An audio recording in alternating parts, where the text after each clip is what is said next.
Sir 1 minute sir 1 minute నిలబడండి sir.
కొంచెం ముందుకు వెళ్దాం సార్, ముందుకైతే బాగుంది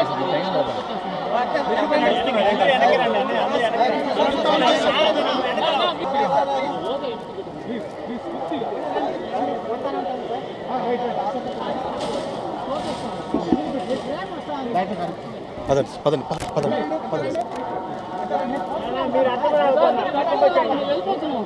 sir 1 second sir, sir 1 second sir అయిందా సార్ ప్లీజ్ అన్న ప్లీజ్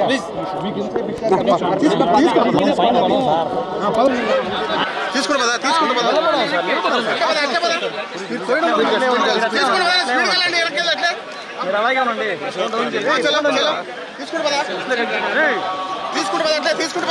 నా డిస్ప్లే నాకు కనపడాలా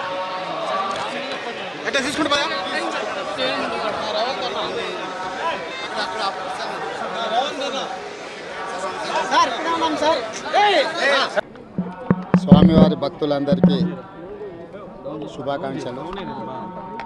తెలంగాణ రాష్ట్ర ప్రభుత్వం ఏర్పడిన తర్వాత స్వామివారి దర్శనం చేసుకోవాలని ప్రయత్నం చేసిన ఎన్నికలు, స్థానిక పరిపాలనలో కాస్త సమయం దొరకకపోవడం వల్ల ఈరోజు స్వామివారిని దర్శించుకున్నాం. 2 రాష్ట్రాల సత్సంబంధాలు కొనసాగాలని, 2 రాష్ట్రాల అభివృద్ధి పదం వైపు నడవాలని, ఆంధ్రప్రదేశ్లో ఏర్పడబోయే ప్రభుత్వము ఆ రాష్ట్ర ముఖ్యమంత్రితో, తెలంగాణ ముఖ్యమంత్రిగా సత్సంబంధాలతో సమస్యలన్నిటిని కూడా పరిష్కరించుకొని కలిసికట్టుగా నడిచి 2 రాష్ట్రాలు అభివృద్ధి పదం వైపు నడిపించే విధంగా ఒకరికి ఒకరు సహకరించుకొని ముందుకు వెళ్ళాలని ఆకాంక్షించను.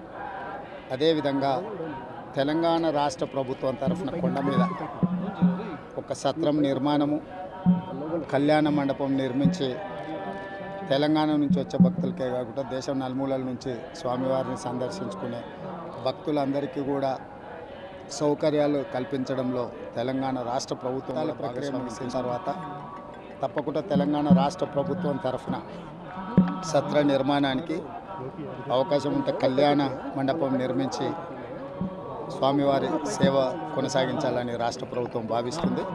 తప్పకుండా తొందరలోనే ఆంధ్రప్రదేశ్ ముఖ్యమంత్రిని కలిసి విజ్ఞప్తి చేసి ఇక్కడ స్వామివారి సేవలో తెలంగాణ రాష్ట్ర ప్రభుత్వం కూడా భాగస్వామ్యం తీసుకోవాలని కోరుకుంటున్నాం. కొండ మీద రాజకీయాలు మాట్లాడకూడదు. తప్పకుండా మంచి వాతావరణం ఉంది, వాతావరణం కూడా అనుకూలించింది. గత సంవత్సరం కరువు వచ్చిన, తాగునీటి సమస్య ఉన్న సమస్యలను అధిగమించి మంచి ఋతుపవనాలు, మంచి కాలం అవుతున్నది. వానలు పడాలి, పంటలు పండాలి, 2 రాష్ట్రాలు సుభిక్షంగా ఉండాలనే మా ఆలోచన. ప్రకృతి కూడా సహకరిస్తుంది. తప్పకుండా పాలకుల మనసులో ఎలాంటి స్వామివారు ఒక ఆలోచన కలిగించి తప్పకుండా ఆ ప్రాంత రైతులకు సహాయం చేసే విధంగా వానలు పడి పంటలు పండుతాయి. మా ప్రభుత్వ కార్యాచరణ కూడా ప్రధానంగా రైతాంగాన్ని ఆదుకొని దేశం యొక్క సంపదను పెంచాలనేది మా ఆలోచన. ఆ విధంగా ముందుకు సాగాలని మా ప్రభుత్వం భావిస్తుంది.